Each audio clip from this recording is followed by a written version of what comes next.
All right, so I'm back live, and I've got actually something planned for you this time. Something good, that we can talk about. And while we're waiting here, I'm gonna go ahead and just wait a little bit and see if anybody else comes in. But while we're waiting, I'll go ahead and walk through, as always, that I roast my own coffee, and I'm going to show you a video here of me roasting my own coffee, and why do I do it? But before I get to why do I do that, I want to show you that all I use is right there, popcorn popper. It's the VK popcorn popper. It comes in a box like this, and I'll show you this as well. It's this thing right here, stovetop popcorn popper, and I've got other things in here right now, but it's the VK stovetop popcorn popper, and I believe you can get it on Amazon, but I know you can get it at Sweet Maria's, and it's available for you there. It's actually time for me to get up and move, my watch is saying. So I'm going to switch to this camera, and I might as well. But if you're new to coffee, you might not know that you have the option of actually buying coffee and roasting it yourself. And you might not know that coffee comes as green. It's green before you actually, roast it and get it that brown color that we enjoy. But if you're looking for a coffee, I recommend going here, Sweet Maria's, easy to find, sweetmarias.com. But we'll get more into all that later and all my setup and everything. It's super simple to start this yourself. And I'm just coming to hang out with you guys, hopefully answer any questions. If anybody does have any questions ever, let me know in the comment section down below. And everything that I show you here today, anything at all, even the sealer here, okay? The sealer for the bags that you might need, like these bags here. Something like this, so you can seal that off. It's got the valve in it. And this is perfect for holding your coffee after you just roasted it. You seal this off and you're good to go. Anything like my propane, my gas stove, colanders, all that stuff. I'll get a link for you guys. There'll be one down in the description, and also a link to where I buy my coffee, my coffee subscription, Sweet Maria's. So we might as well get to it. So I'm gonna go to Sweet Maria's right now, and we'll go ahead and take a look, so I can show you guys exactly where I buy what I have. So Sweet Maria's, you can go, and I would create an account if I was you. You can go to Green Coffee. As soon as you get to this website, you're gonna see a whole lot of different things, right, pop up. It's gonna be a little bit overwhelming, possibly, but so please don't feel like it's too overwhelming. It's basically straightforward here. So if you didn't know, coffee comes from different origins, and let's see this over here. And let me see one more time. All right, so you can go. I'm gonna put these down here. These are in my way. Okay, so you can I'm gonna walk through it with you guys. Might as well. I'm not gonna rush this. I'm gonna take my time, and so that way, if anybody's wondering, what they're looking at here, they'll be able to walk through and know what to buy. So you got green coffee, which is a must. You get the roasting, you get the stovetop starter kit, which is awesome because you can get all of this stuff over here. That starter kit right there, it includes the starter kit includes 8 pounds of coffee. I believe, I don't know if it includes, yeah, let's go to it really quick. So the starter kit,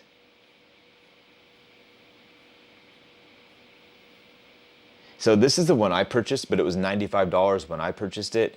But right now it's this. So $133.50. I still think it's worth it because they'll send you some of the best coffee and you get to choose. So if you go there, it will take you to, you get to choose whether you want to have regular coffee like for drip or if you want espresso, and they'll pick basically what coffee you get. But it comes with this thermometer here, which I never use. I don't even understand how to use it. But instead of that thermometer, I would recommend something like this. Go to Chem 1. I would get something like this. You heard stuff moving around in here. I'll go ahead and show you what's in this box.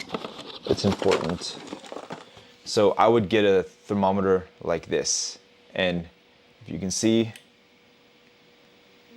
you see a red light behind me somewhere possibly.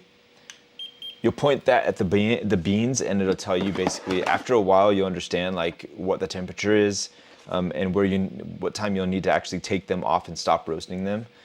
The little card that you see on this, so the little card you see right here is this thing right here, and it is super helpful. If you guys can see this, on the back of this card, you'll see all of these numbers here. Hopefully it will focus. But all those numbers will tell you basically that, let me see.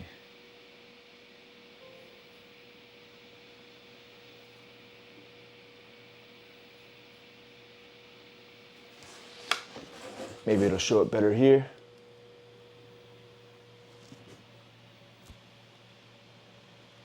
Need to hide from the camera.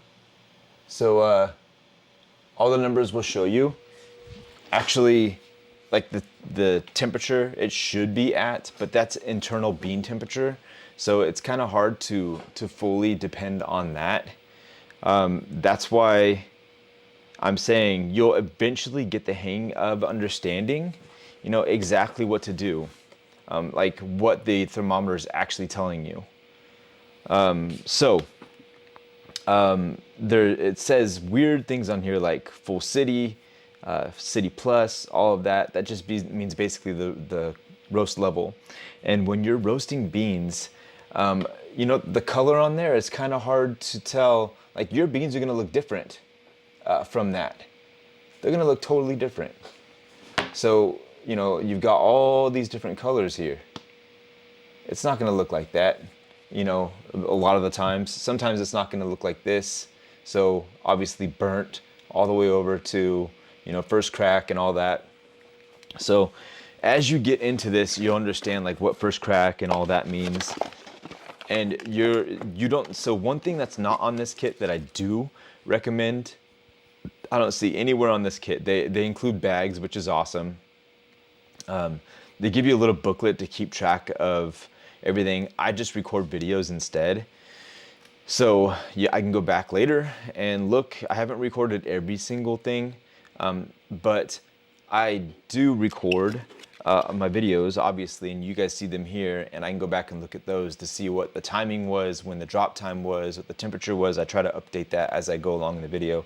But you're gonna wanna pick up one of these. This thing is super helpful for filling the bags. Without it, it's not impossible, but this is gonna make it a lot easier. So I highly recommend getting one of these. And I believe, yeah, you can customize.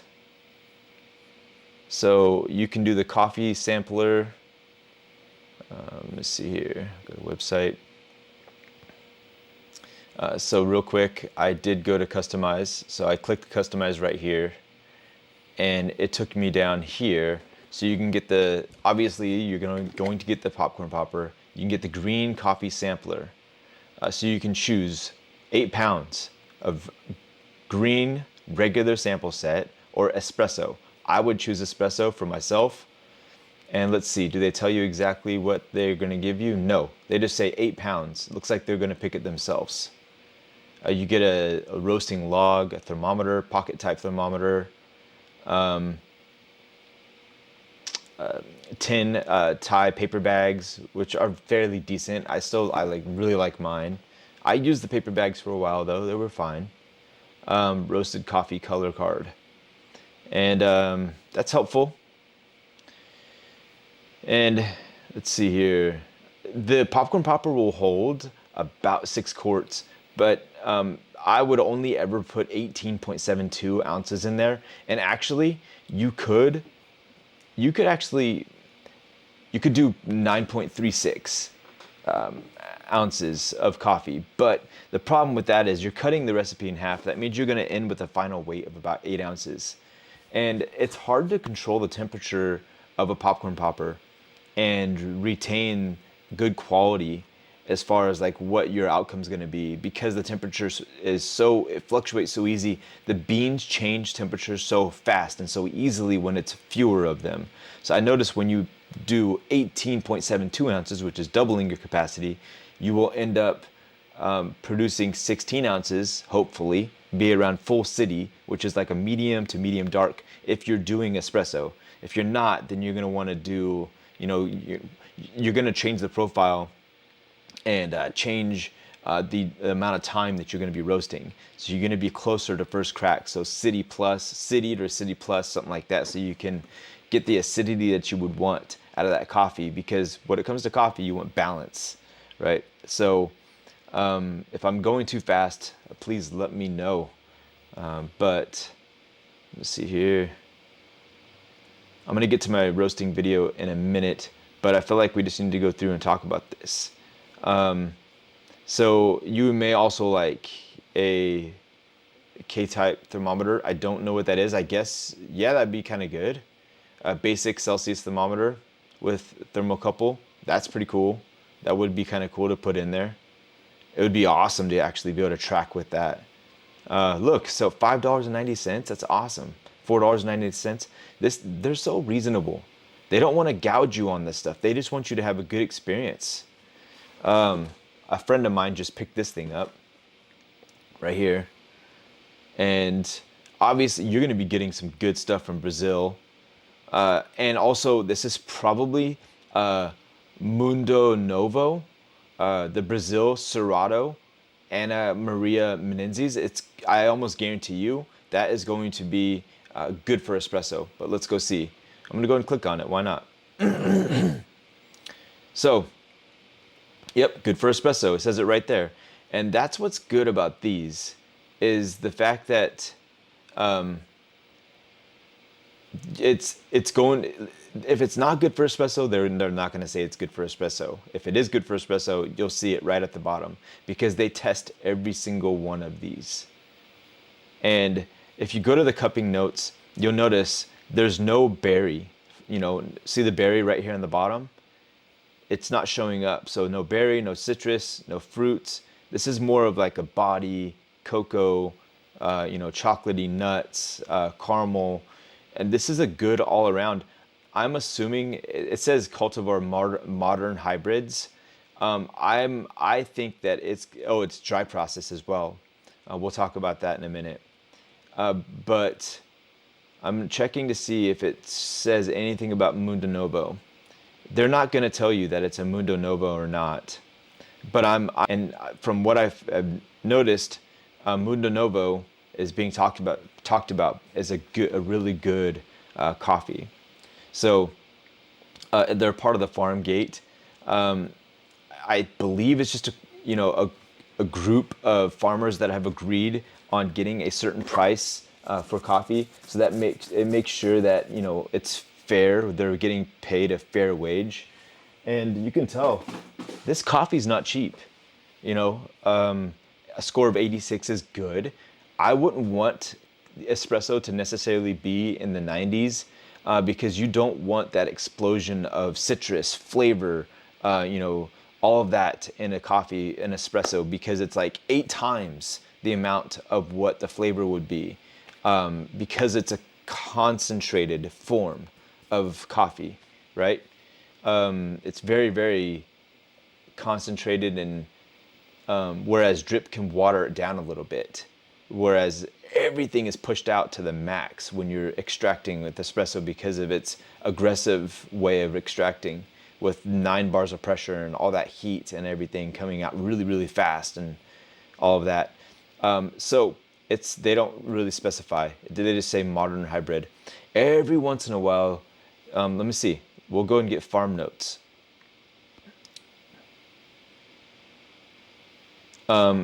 So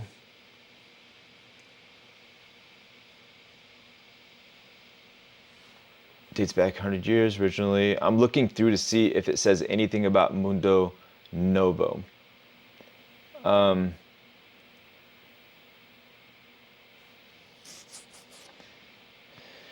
So, see, it's so cool how you can see it that by her 2 children, and but the care of the farm is shared by her 2 children, and who are agronomists, as well as her husband, who has a background in coffee. So you get to know a little bit about the farmer, the specs. Let's see here. Sun dried, patio dried, February 2026 arrival. What the lot size is, and it's a Katai. That's good too. Cultivar detail, perfect. So that's good. It's not a Mundo Novo, but it's fine. And recommended roast, City Plus to Full City Plus. Basically, I'll show you again. The City Plus to Full City Plus. It's right here. So City Plus right there. So it's not the lightest. So it's City Plus right here all the way to Full City Plus. So you have about 3 different variations. So it's City Plus, Full City, and then Full City Plus. So anywhere from like a medium light to a light to dark or medium dark roast stick to more on the City Plus side. If you wanted more of the darker flavors like chocolatey, you didn't want to taste as much as the acidic flavors, then you would go Full City to Full City Plus, and not anything past that. So they're basically saying if you go to French, it's going to be too far. You've gone too far. So, and the packaging is a EcoTact liner. So it's the bags they send them in. I believe these probably are the EcoTact, but I'm not sure. They might be biodegradable, but I'm not sure. I usually just put them in the recycle bin. But either way, let's see here.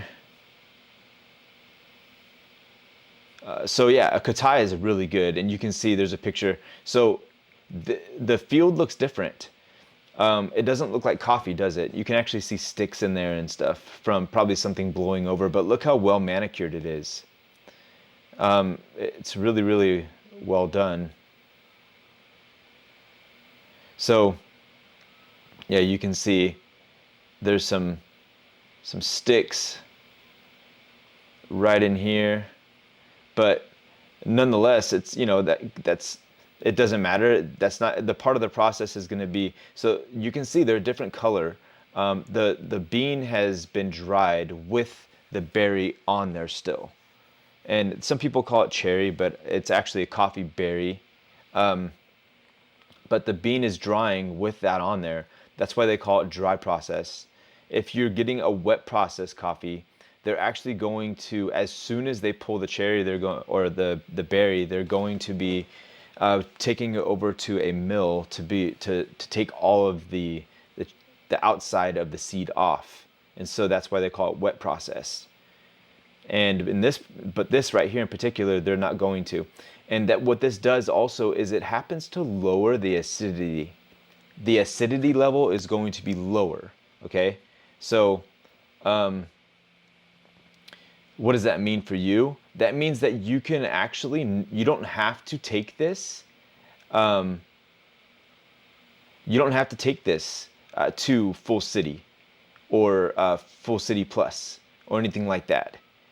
This can actually, you know, stay at about like City Plus, or you know, maybe right before Full City, and it'll still be good for espresso, which is awesome. So it says this right here. So this lot delves into this savory nut and bittersweet chocolate flavors that Brazilian coffee is known for. Thick body and mild acidity. And the mild acidity, either it could be the coffee bean, right? It could be inherently that way. But what's going to help you with that also is the fact that it's dry process, which is gonna lower the acidity, the experience of it anyway. So if it's got the berry on it like this, they dry it, it takes on that berry, it should take on the berry flavor. This one in particular, it doesn't. For some reason, the dry process isn't allowing for the berry notes to come out. And you can see in the overview right here, I'll show you again, there's no highlights. There's no fruits, look, no berry, no citrus, no fruits, none of that. It's all cocoa, nuts, rustic, sugars. That's awesome. The sugars those are in there. Body is very important. It's the way the texture in the cup, the after feel in the mouth. Like if you like a lingering taste to happen, especially if it's a good one, the body's gonna help with that. And the caramelization, you know, the caramel. If you take it into like Full City, if you take this coffee with this espresso or with this roaster right here, and you go to about Full City and you start to smell the sugary, like you can smell the difference. You're right next to it. The vents are right on the top. I'll show you. So it's a little dirty, but the vents are right on the top right here. So 1, 2, 3, and 4. And you can smell the change in the coffee. And that's a good indicator when you're roasting coffee. The change in the coffee is going to be noticed more so through smell, you know, the way it sounds. And then thirdly, I would say, no, I'd say temperature's up there with the way it smells as well. So those two are tied for first. And then sound second, and then third thing would be the way it looks. So I do go from looks though. Sometimes I'm like, okay, I know this coffee, it should not look like that, and I need to go put it back in. And I've found a interesting way to, before when I was doing these, I'll go ahead and do this right now. Good morning. Today we're And so a while back when I was doing this, this is a Guatemalan coffee that I had found from Sweet Maria's, and the Guatemala is the crown jewel. I thought I didn't like Guatemala coffee. I did because I didn't know. I had never tried it, and come to find out that Guatemala coffee is absolutely amazing. And I took what I had learned, knowing that wash coffee and dry processed coffee they have two different traits. So the wash is going to be more acidic, and the dry process is going to be a little bit not acidic, but it's going to have more of the berry flavors and all that. Especially if it's a Guatemalan. This one in particular is like Aguacantes or something like that. And I used to.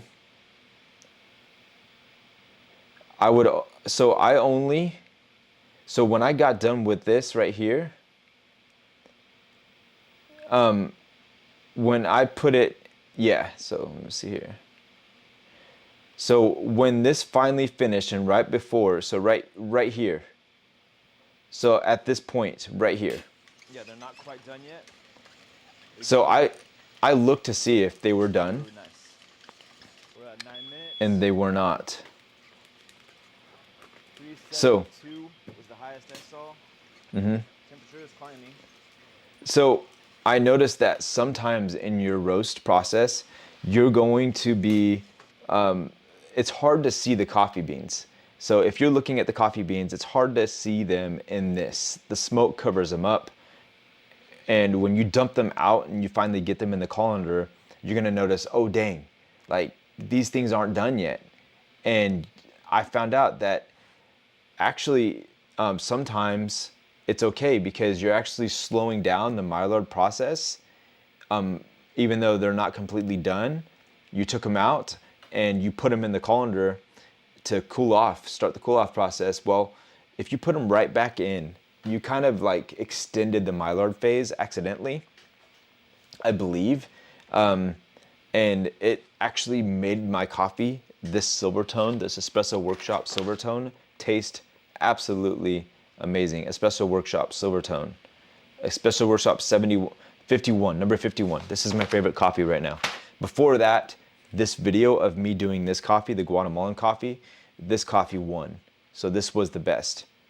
And just so you know, right here, you'll notice that I've got a vacuum. I think I told him about 9 minutes. At the end of this video, I'll try to put up something showing these beans being used. Yep. So. What they taste like. Right. So I'll go ahead and show the espresso and all that after this, but that vacuum is right over here. So cam 1. So that vacuum is this right there. So that's all you need. And I took a blower attachment and connected it to that with some tape, and it pulls the air right through the ambient air. Even if it's hot like 90 degrees in this garage, it's still better than the 300 or 400 degrees that the beans are at. And so it's going to cool them down fairly quick. So if it's cooler outside, it's actually better, but sometimes it's not much you can do, especially when they're so smoky. When you get them off of this, so when you get them off of here, Our own blend.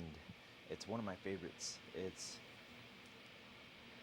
So you can look at all the smoke coming off. Insane amount of smoke. But once you open that lid up, you can see all the smoke. So, I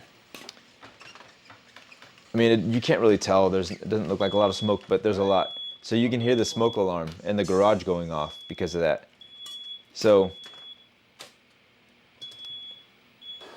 imagine having that in the house. Like, and what if you accidentally burnt your beans? It's not a good experience, and everybody in the house is going to be like, what'd you do? Like, what happened? So let's go back to the website, take a look at it. And so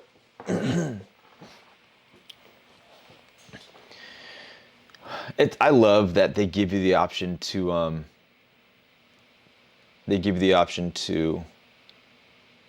let's see here.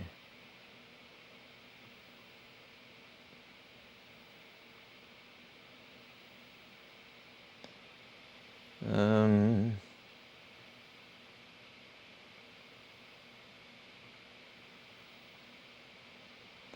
gonna go ahead and lock that overlay.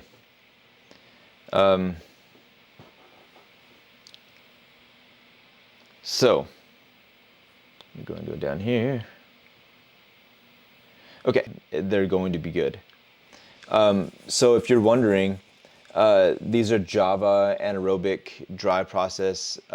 You could try those. I've never tried them, but I've heard that anaerobic anything is probably not going to be very good if you don't want like super intense, like that kind of vinegary.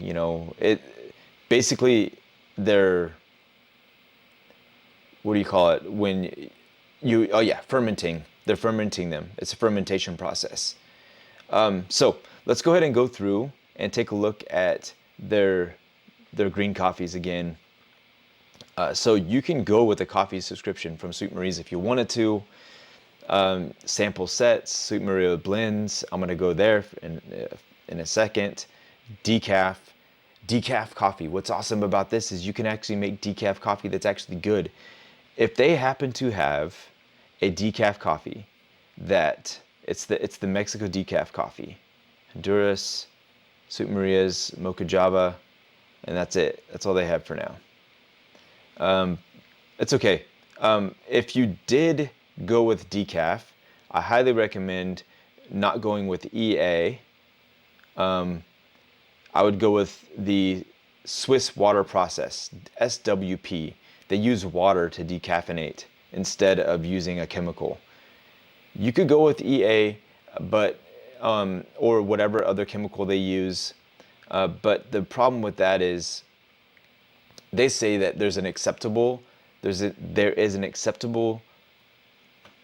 amount of chemicals that are allowed to remain in your coffee, and I don't think there's any chemical allowance. I don't want any allowance of any sort of chemicals, so I would not recommend getting that. It's probably great. It probably tastes great, and I haven't tried it, so I can't tell you if it is or isn't. But I just tell you that I don't know if I'd recommend doing that. Why do that when you can just go with a Swiss water process like this? And plus, it's an Ethiopian.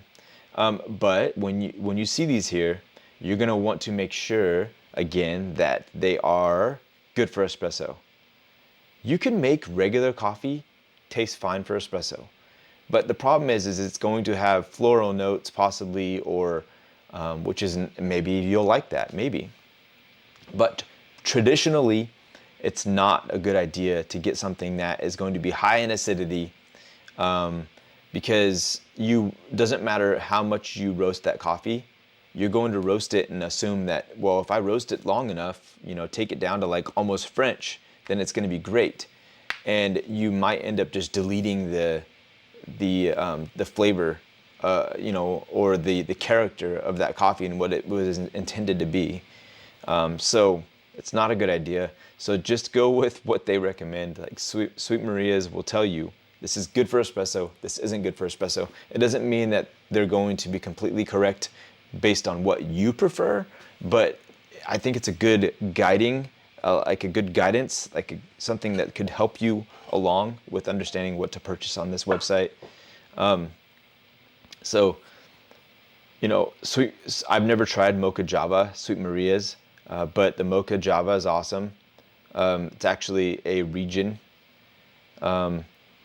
Nice. So there it is, good for espresso right here. It's gonna be more money, more expensive here. And you're like, Mike, but what the heck? Why would you ever get coffee that is decaffeinated? Because I love enjoying some coffee at night. Like, it's great. If you're not one of those kind of people that it does, that coffee would affect, and you can sleep just fine, I guess maybe it wouldn't matter.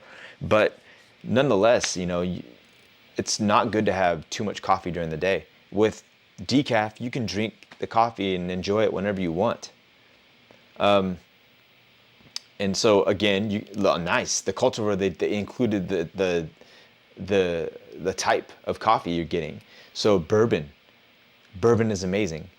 And just real quick, what the heck does all that mean? You might ask. All right, so coffee came from Ethiopia. Some people think it came from Yemen. Yemen was the place that actually popularized the sale of coffee, I believe. And so coffee is Yemen is very popular because that's where coffee started to be sold from a lot. But the coffee originated from Ethiopia. There was a variety that was taken from Ethiopia, and it's called Typica. That Typica, okay, Typica, that's the typical coffee, right? That'll help you remember Typica. So you take Typica coffee, and somebody used the seed, the bean, and they took it over to somewhere else, and they grew more Typica trees, and they're high growers. I believe they have not a very good yield, so they're hard to pick from, I believe. and they don't grow very much, which is actually a good thing because that means that their berries that they do grow actually have more flavor. And let's see here. So these berries are going to have more flavor. These guys right here. And these are going to, because there's less of them, they get to share less of the sugar. So each one of them are going to have just more of a sugar content, most likely, and just everything about them is going to be a little bit better because there's not as much competition on the tree. So that's Typica, okay? But then the next thing is there is bourbon.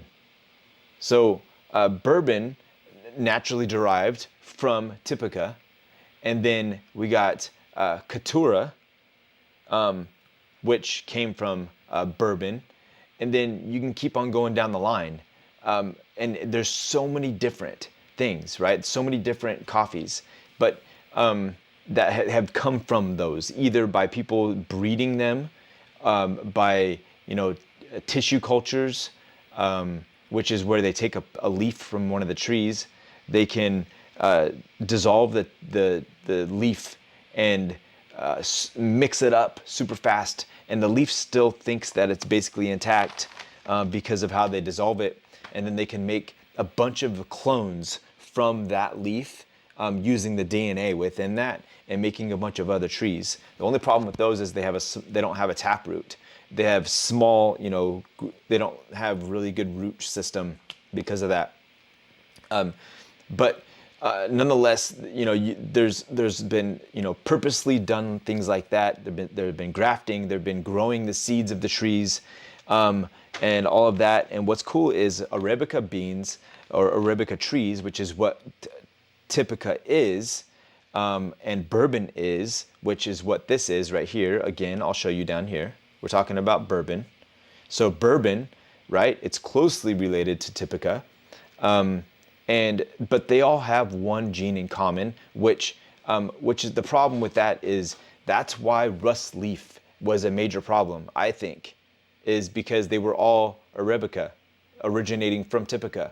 Now that rust leaf went into Ethiopia, the origin, and where there's been thousands of generations of Arabica beans being able to grow, and it did not. It affected some of them, but a lot of their trees are just fine.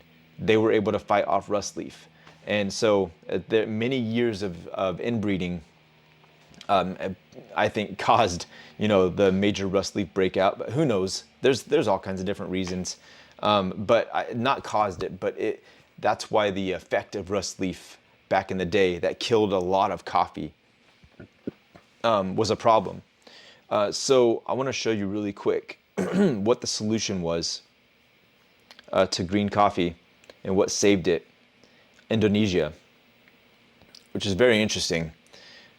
So little island, and if they had it here, that would be so awesome right now. I'm looking for it, but it looks like they don't have it. I want to view all. Maybe they have more. So if they had it here, it'd be so cool.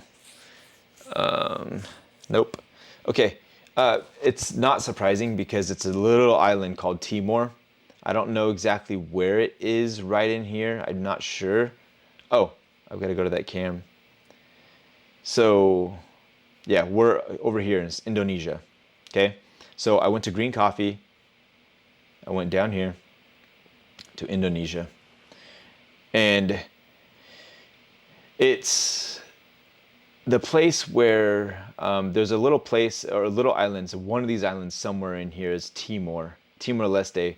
Early 1900s or late 1800s, there were beans brought over to them, and they were able to start growing coffee on their hillsides or the mountainous regions. I'm not sure exactly what they have over there, but the island of Timor single-handedly was able to save us and our coffee because of the fact that they were growing two coffees side by side, which happened to be Robusta and Arabica. So interesting thing is Arabica, let me see here. Do they talk about Arabica resources, deals, brewing, roasting, resources, coffee glossary, every coffee word we could think of defined. Nice. Maybe they'll help me with talking about this. Acidity out. Let me go ahead and type in Arabica,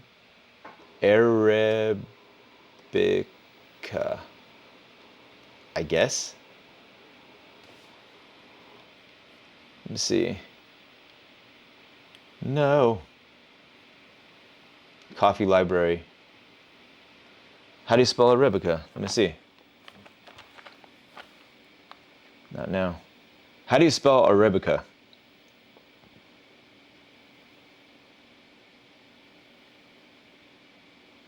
Arabica. Did I spell it right? Arabica.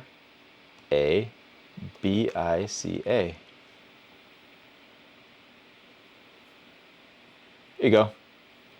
Okay, sweet. Awesome. I have Robusta right here. Ethiopia right here. Ethiopia is obviously the definition of, I mean, that's Arabica through and through. So if you're looking for Arabica, if you find Ethiopia, that's Ethiopian. Ethiopian coffee is the origin, right? So Ethiopia is the origin of it. So it's coffee canephora. It's Robusta, a different species than Arabica. And so Robusta is a major commercial crop. Robusta is awesome. Like, it's so cool. It has so much potential. But the problem with Robusta is it's got 22 chromosomes. And why does that matter? Remember we were talking about, I was just telling you about Timor-Leste, right? I was just telling you about Timor-Leste. If you didn't remember, it's Indonesia, Asia. And Timor, the island, had Arabica coffee. They were growing a whole bunch of it. That started to die from rust leaf. They brought over a Robusta. I believe that's why they did it. I'm not sure exactly, but they had Robusta growing right next to Arabica probably. And that's not surprising because they do not cross-pollinate whatsoever. In other words, they can't help each other grow coffee berries. They can't do that. And because Arabica has 44 chromosomes, Robusta has 22 chromosomes. And when you get chromosomes splitting,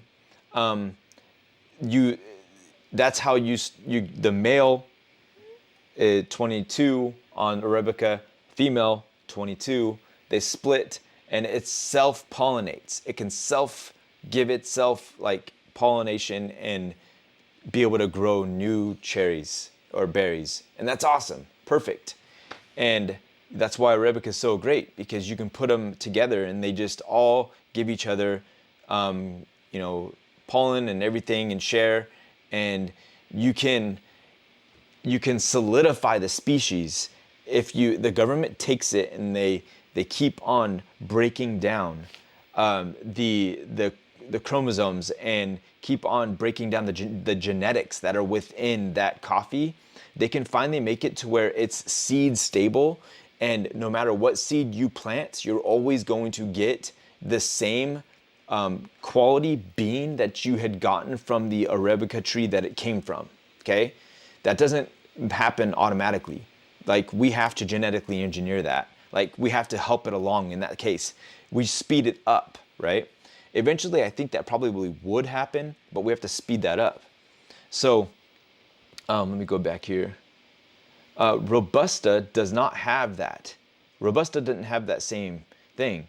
The 22 chromosomes, and there's some sort of S something gene or whatever that keeps Arabica from being able to self-pollinate. So if the pollen from like one of these flowers goes to one of these flowers here, so if they share, it's going to acknowledge that it's part of itself, and it won't be able to produce cherries or berries because of that.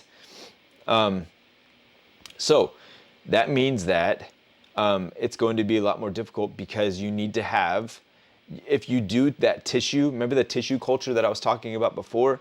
That means that if you do the tissue culture on a Robusta, you have basically the same plant.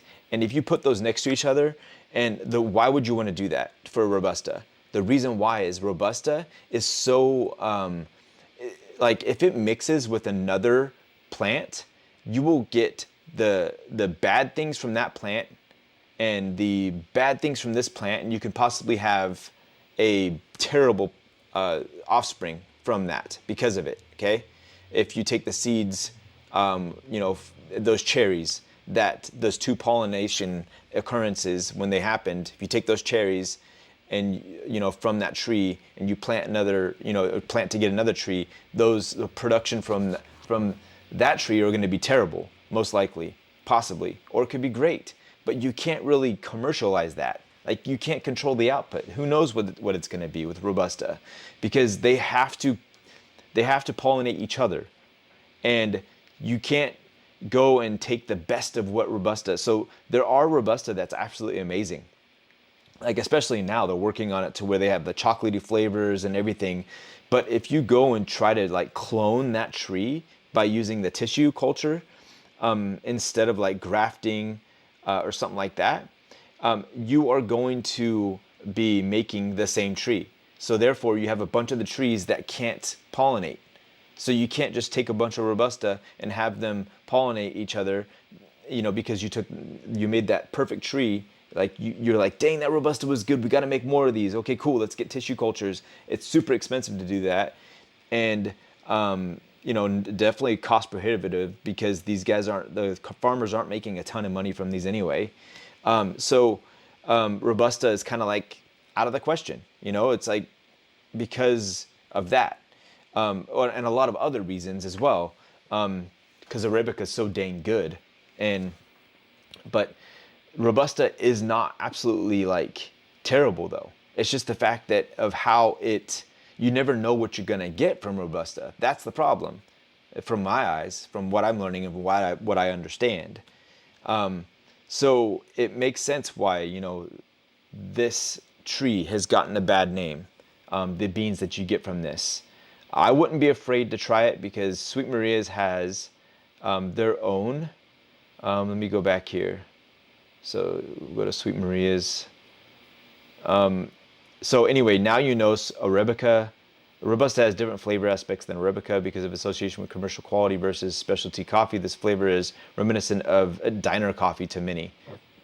That's Robusta's. That's because Robusta is historically cheaper on the global market and therefore ends up in cost-conscious coffee menus. That's the pro and con of the bottomless cup coffee cafe dinner service. What does it actually taste like? It has increased levels of bitterness, generally partly due to the higher level of caffeine, and chlorogenic acids. It has less perceived sweetness, but since many augment Robusta type coffees with sugar and cream, the lack of delicate flavor characteristics matters less. I like Robusta because I don't mind adding milk to my coffee. So if you find a Robusta on here, I would want to try it. And so now that people now, so then why don't they do this then? It's like if you're thinking about the solution that I was talking about with Robusta, and the fact that if you have a Robusta tree, you take a tissue culture, you basically cloned, let's say 10 trees, okay? 100 trees. You put them all in one area. And then right next to those, do another version of that tree that's not the same genetic type, right? Or not the same exact tree. Because now remember, when you take a tissue culture from a single tree, you're actually cloning, the trees, okay? So that means you have 100 of the same exact tree. They cannot cross-pollinate with each other because they're basically the same tree. They will reject the pollen. They won't take it. But if you go and do that again with another Robusta type tree, that will work. So you have another 100 next to it and another 100 here of all the same trees, exact same, they're clones. And then you do another set of trees, just like that. So now you've got 3 different kinds of Robusta that are all amazing. And then you get another one right next to it, so a 4th one. So now you've got 4, like you found the best of the Robusta, and you clone those, you put them all together, the outcome is probably going to be that you're going to be getting good coffee seeds, right? But nonetheless, those are all cross-pollinating together, and they're all doing really good. You've got 4 different types of coffee, Robusta, that are all working really well together, and we're good to go. So the interesting thing is, though, eventually, because of compounding of nature, you're eventually going to end up with something eventually that's probably not that great, because of the way Robusta works. So here's the regions where mixed, Robusta, Arabica only. So here's the mixed regions right here, in brown. So there's Robusta and Arabica here. I don't know where Ethiopia is necessarily on here. I wish they did show it. I think it's somewhere right here, right? Something like that. Maybe Ethiopia is Arabica only. Maybe that. But these are the Arabica areas. All this. And Robusta only. So right up in here. You can see that. And interesting thing is, you look at all of this area here. It's all Arabica. Right below us, South America, so Guatemala and all that. I didn't know they didn't have any Robusta. Very interesting. So you can go here and you can look through this yourself. There's new Marco videos looking closely at coffee. Yep, parchment coffee, monsooned coffee, and Robusta from Cuba, all that. So, search to your heart's content to figure this out and find out new cool stuff. I love this. Like, I'm all about it. Like, why is it so cool? It's so awesome because there's so much history to it. It's absolutely, you can taste history, basically. Like, you get to enjoy it in a cup. It's awesome. So cool. So I'm going to go ahead and go again we're going to go to Sweet Maria's again. Sweet Maria's. And we're going to go to their coffee again.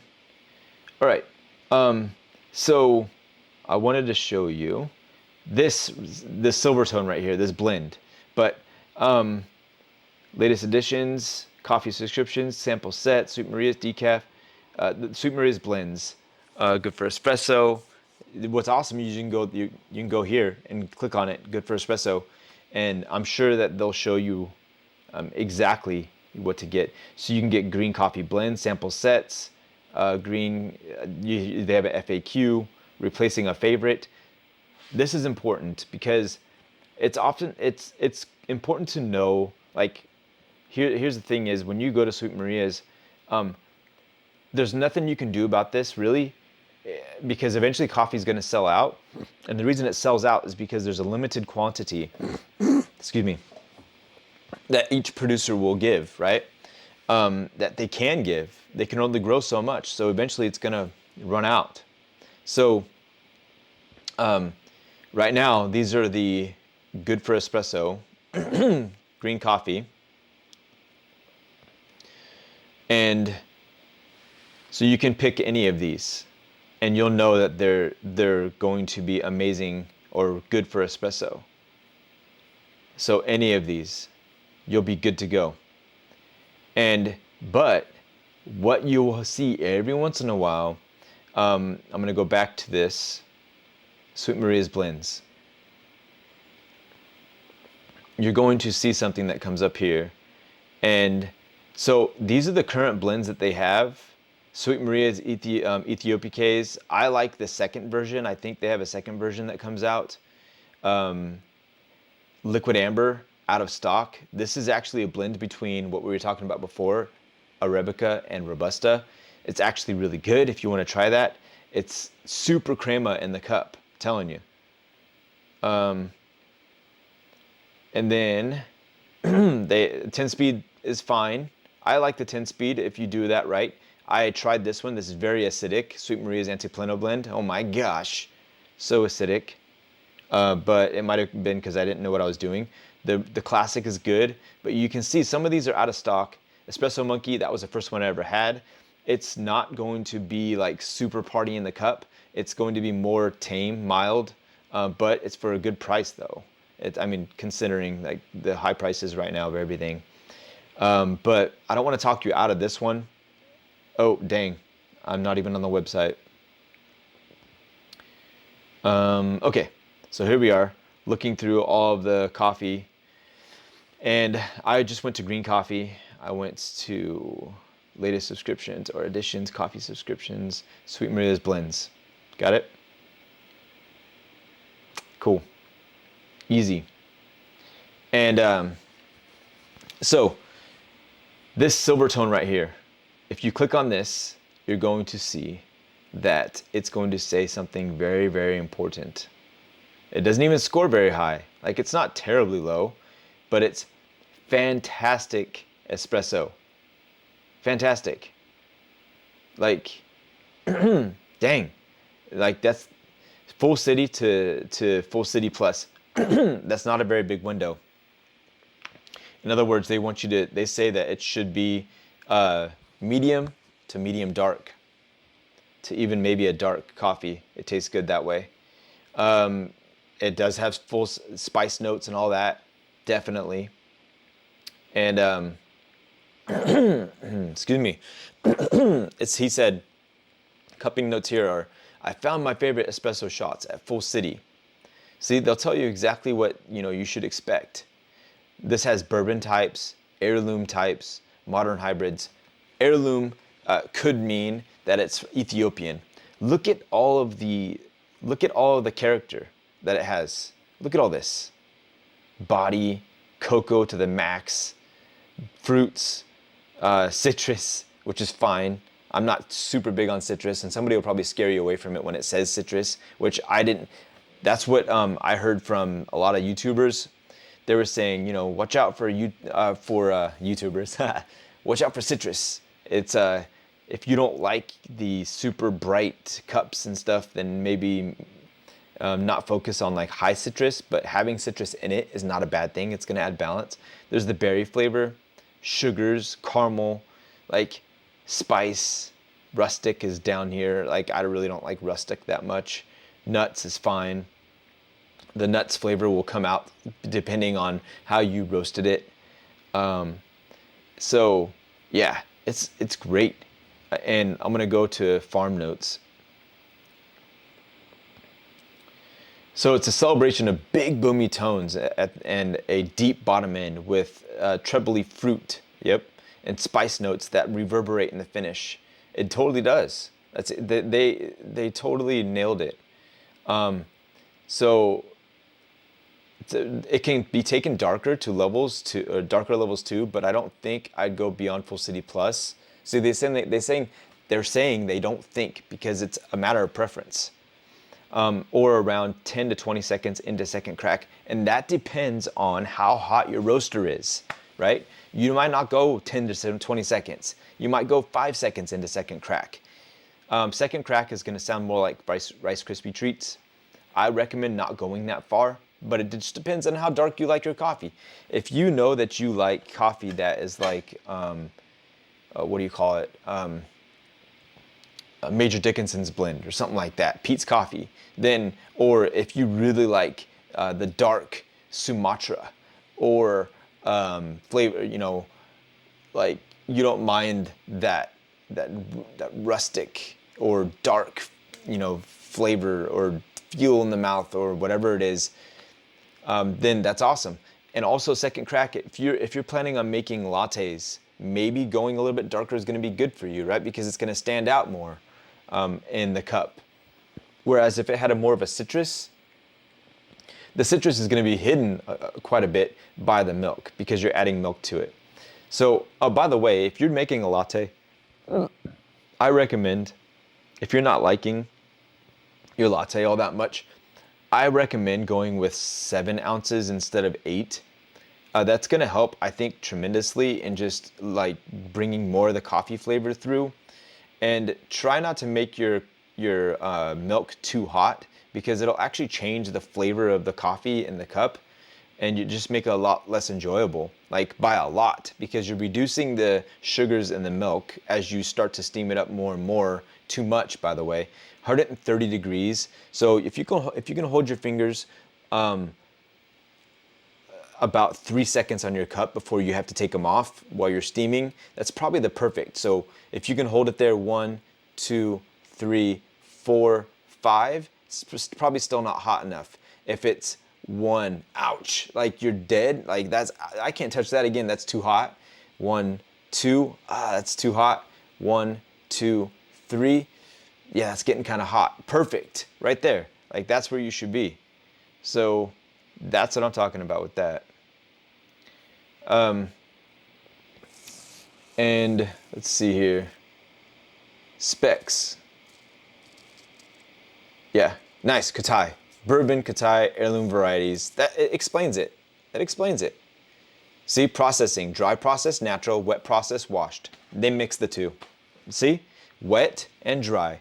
You get, the wet process is going to give you the acidity you want. The dry process, it could still be acidic, but it's probably not going to be. It's going to be less acidic, means that they're drying it with the berry on there, and then they're going to take the berry off after it dries. Wet process, they take it off, they wash it instantly when it comes off the tree, they let it dry outside of the berry, and it's going to be taking on more of an acidic, more so flavor, most likely.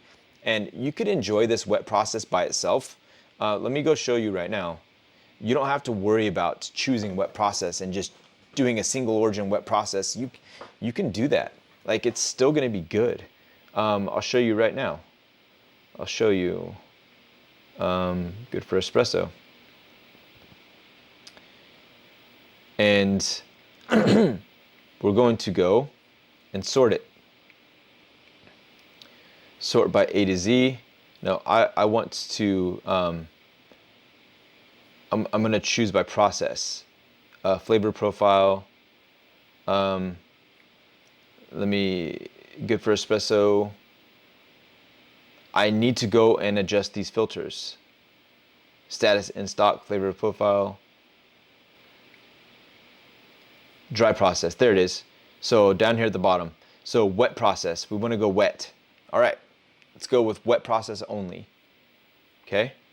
These are going to be the good for espresso. So status in stock. Now shopping by your status in stock. Okay. Flavor and profile, good for espresso, and wet processed. So these are going to be wet processed, all of them. And let's just go to where I think I would go.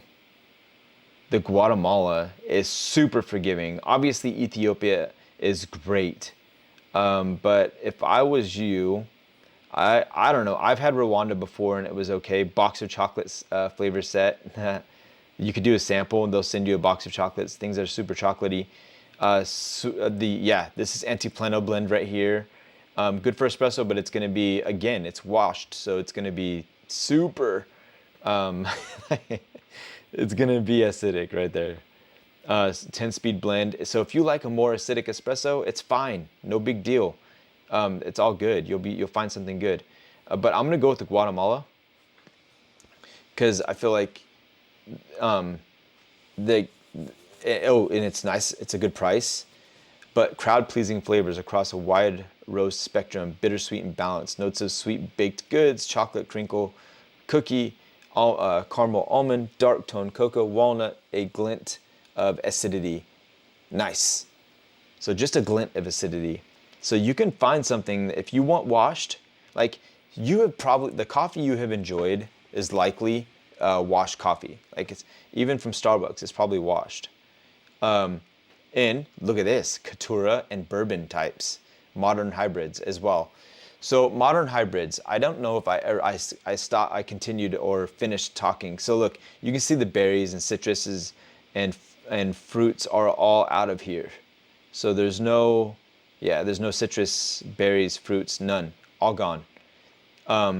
It's got kind of a mouthfeel, right? The body, Sugars are going to be good, so that's good. Cocoa is going to be, so this is a good one right here.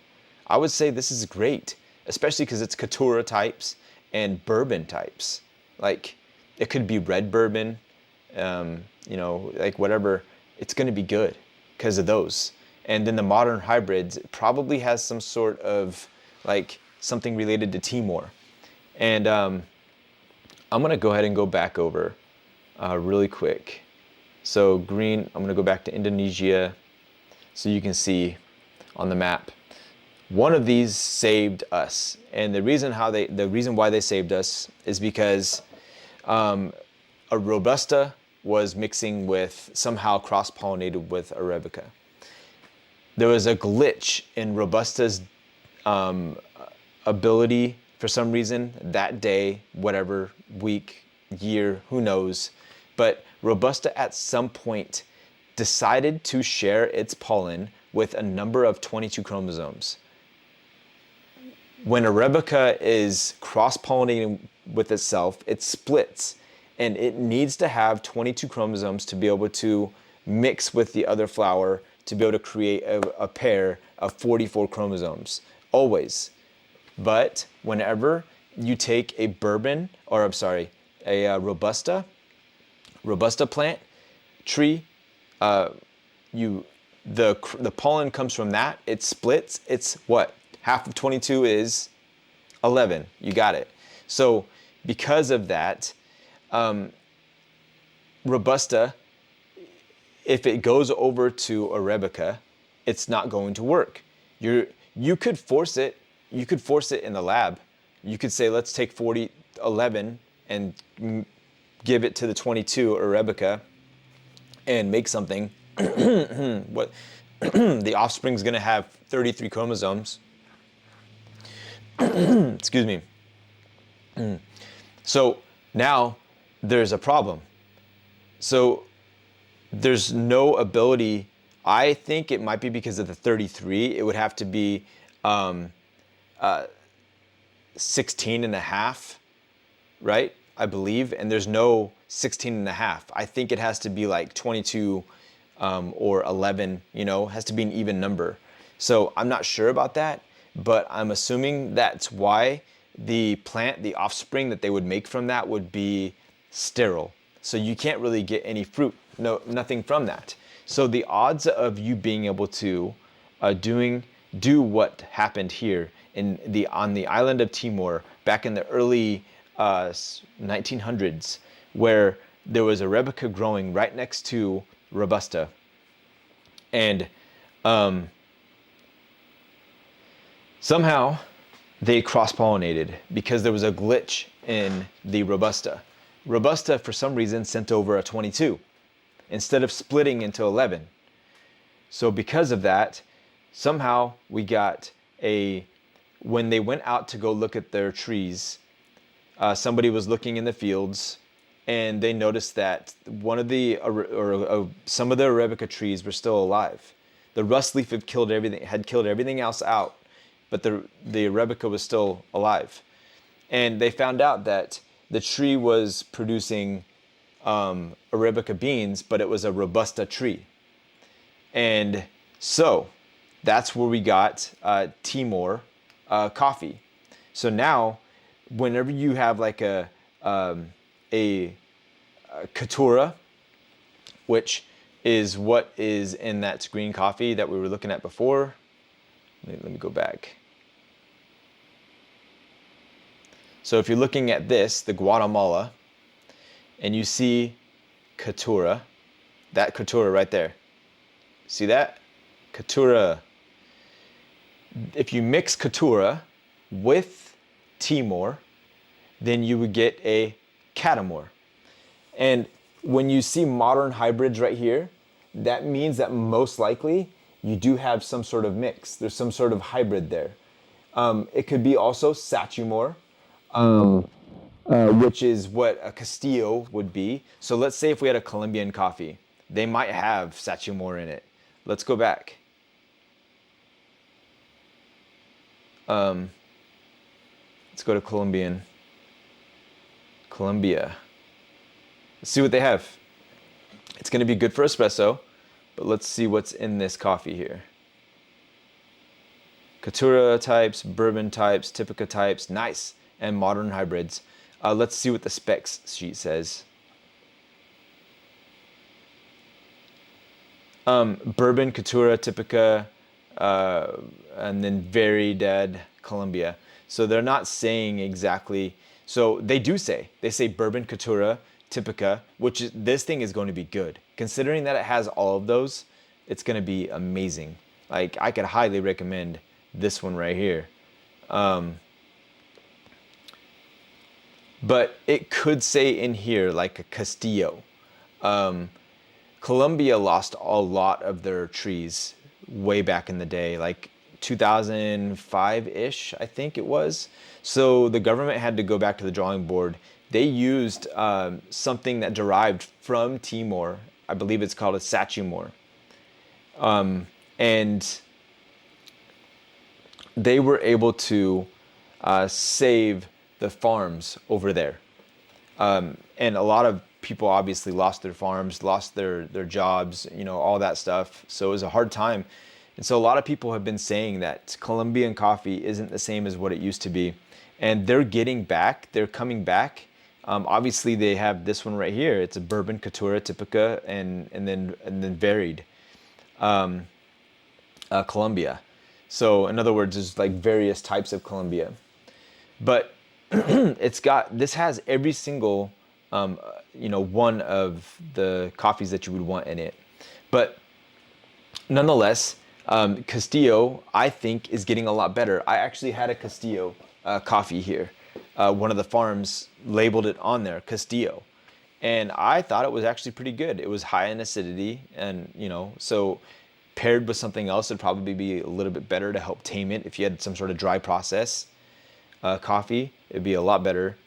But nonetheless, Timor is, they say that Timor coffee takes on, or Timor-Leste is what you would call it. And I've had it before. I made about 5 pounds of it myself. I had it the first time. The first time I made Timor, I did not know what I was making. I found out that it was a rare thing. So like I heard, somebody said that, what, you found Timor-Leste? Like, that's not an easy coffee to find. Like, that's a rare thing. And I didn't know how special Timor was because of the fact that it was it was basically genetically modified itself naturally. People say that it has the Robusta kind of bitterness and all that, but I tried it. I made it the first time, roasted it without even knowing what I was doing. And it turned out so amazing. It was one of my favorites at that time, about maybe 2 years ago. And I bought another 3 or 4 pounds, maybe 5 pounds total, and shared it with my church. And they were like, yeah, this is amazing. But it's a narrow window of sugars and caramelization. It's a short Maillard phase. You have to nail that coffee. Otherwise, it's going to taste kind of okay. So I feel like that's probably the nature of Robusta and why people say, it might be a problem. Farm from Colombia is going to be that way. Obviously, this farm is not.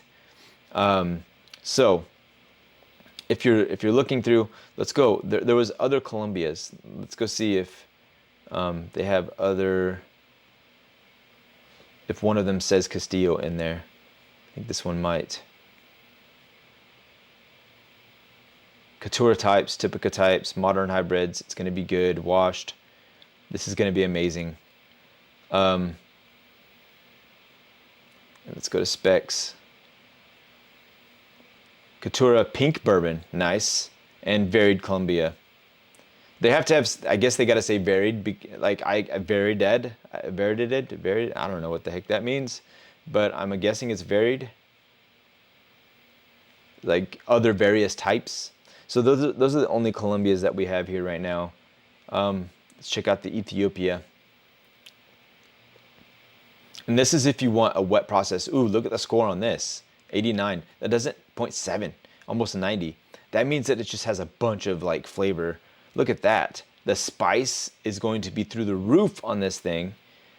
body. It's gonna have a bunch of sugars. Dude, I am wanting to try this. Fruits, citrus.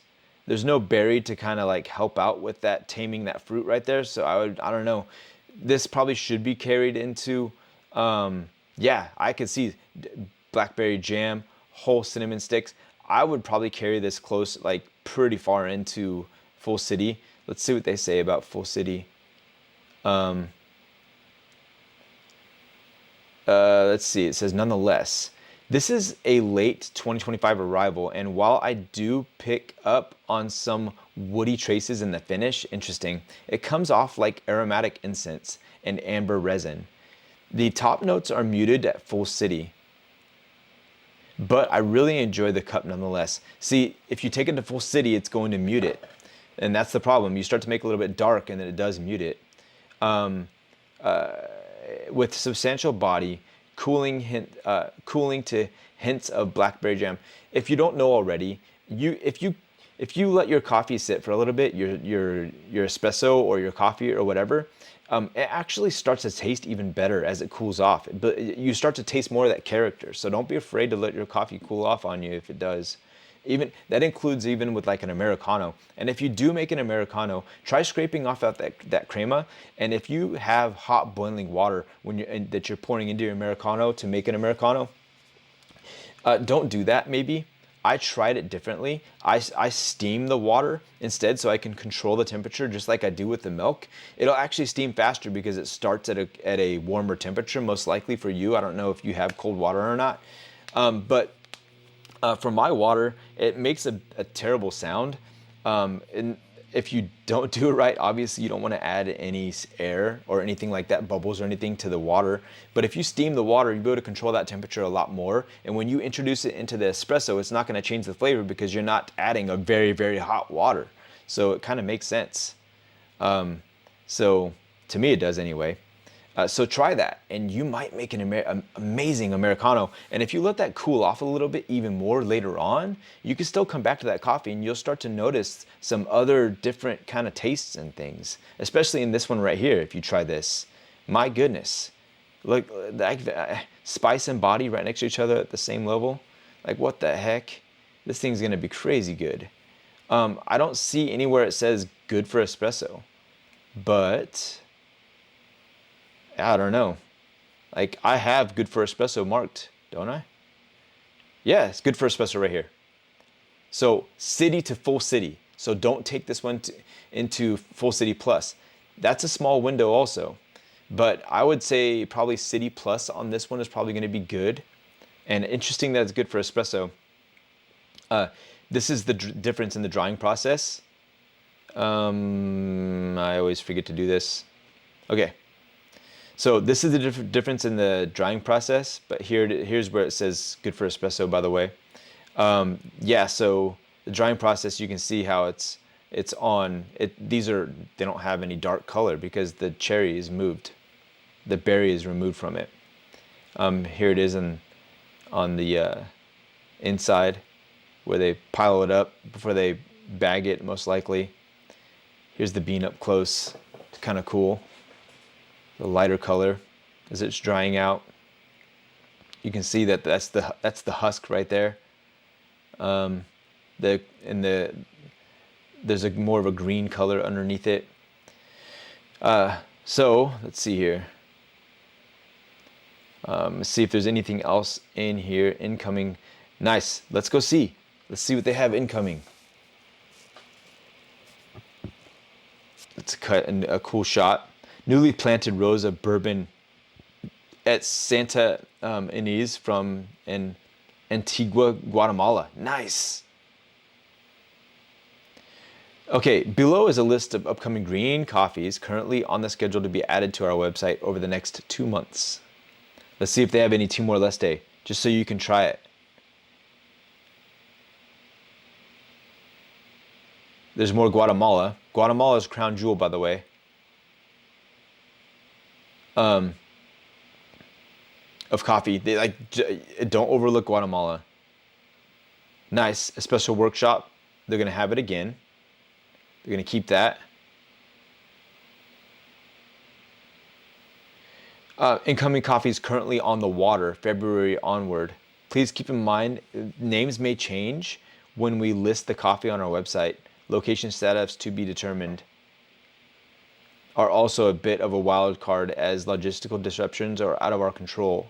You also may notice some of the coffees from last month's list have disappeared. Don't worry, you probably haven't missed them. They are in our possession and should be on our launch schedule soon. Thanks for your patience. They have 120 bags, so they tell you how much bags. Estimated time of arrival 7:10. So they're going to be getting. I'm looking for the Senekata Mountain, Ethiopian Senekata Mountain. Please be there, so I can tell you to go get it. They might have changed the name as well.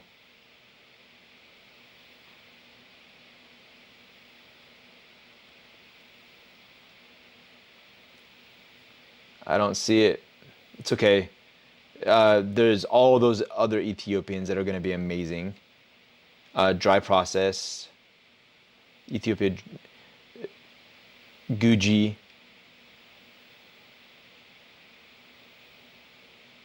Anaerobic, no thanks. Honey process, I haven't talked about that yet. Honey process is basically they call it miel, exactly, like it's basically honey. When they take the berry off, they don't wash it, but they do extract the berry, but they just let it dry with the underside or the mucilage left on the seed after they take the berry off. So they just because of the texture of it, they call it honey. So honey processed. Why do that? It will add kind of the berry flavor to it. It will kind of have that same kind of taste. I think they started that back in the early 2000s as well.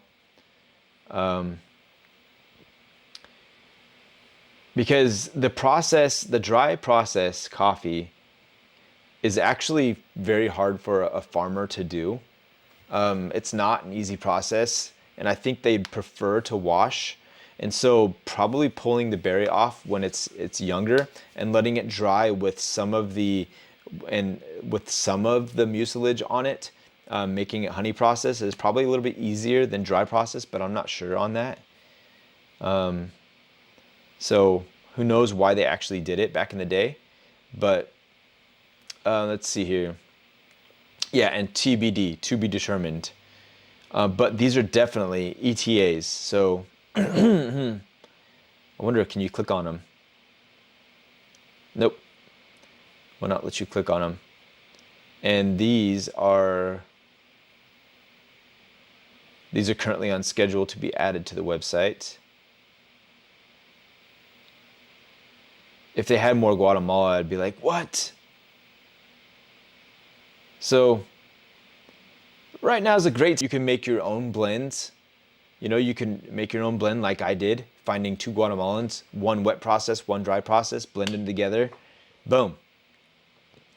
You probably want to get something that will complement each other.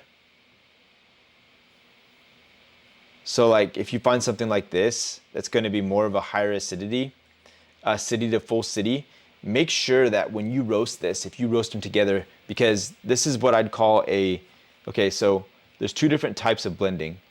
If you're going to be blending beans together, if you're going to be roasting them yourself, you can do a pre-blend or a post-blend. So I usually do a pre-blend, which means that I'll buy 2 beans, I will blend them together myself, do a 50-50 or a 70-30 or whatever, and you can do the math to figure that out. So let's say if you do a 50-50 and you're planning on the total final weight of your roast, it's going to be 18.72. That means that you're going to do 50%, so 9.36 and 9.36, and put those together and mix them up a little bit. They'll be mixed in your popcorn popper, so you should be fine. But put those together, and what you're going to want to look at is this right here. If you do that, this says city to full city. This is wet processed. If you go to a dry process coffee, let's say you go to a dry process and we're gonna go ahead and click off of the wet process. Good for espresso. We want to go with dry process, natural. Okay. I'm assuming this is going to be dry process. Yes, it is. This says City Plus to Full City Plus. Now, there'll be a problem with that. If you mix this with that Columbia we were looking at, and you take this to Full City Plus, the Columbia is going to not serve its purpose, because you know that if you take that Columbia, it said it in the notes, if you take that Columbia over to to Full City Plus, in other words, you're making it very dark roast, that means that you're going to be muting the acidity. So, but you do want the acidity, because that's the whole reason of adding the washed. So if you're gonna make a blend, make sure that you're not, planning to make it Full City Plus if it's not gonna hold up at Full City Plus. Okay, so go find something. If you want to blend something, go find something that is going to be able to be roasted at the same level. That's if you're doing a pre-roast blend. Okay, so if you're gonna do a post-roast, which is fine, because what's cool about that is if you roast something and it's like it was too light, you can later on, if you made a roast later on that was too dark, you can mix those two together and they will complement each other. They'll actually make your cup a lot better. You can save your roast by doing that. I don't know if you should do that on purpose. Maybe you could, maybe, but you're taking a chance because you accidentally roasted not enough the last time, and you accidentally, roasted too much the second time. So like, I don't know if, I would rely on a post-roast. I would try to continue to do a pre-roast blend. Depending on who you talk to, some people say one is better than the other. I would say you go from what you want to do. What do you want to do? What do you want to try? So like, it's such a preference thing. Coffee is so preferential. Like, it's what you want. You can't just go and say, oh, well, hey, this guy said I should do this. But wait, have you tried it yet? Have you tried it a different way than what they say you should do? Like, even anything that I say here, like, oh, I recommend going with 7 ounces in your cup instead of 8 with the latte. You might want to go with 9. Like, try something else. Maybe you could go with 5. Maybe 4 ounces is better because you need to actually make it a cappuccino. You just didn't know that cappuccino was just half the milk of a latte or something like that, So be willing to try it and don't get stuck on what people say you should do. And that's very important. Just keep trying, keep making happy accidents. And so even if I go to this video right here, it's one of my favorites. So this video right here, if I'm here, this process right here, when I'm about to dump this out, so if that right there, so most people think, okay, cool, your drop time. So your drop temp, you checked your temperature and you found out your drop temp on this one in particular needed to be,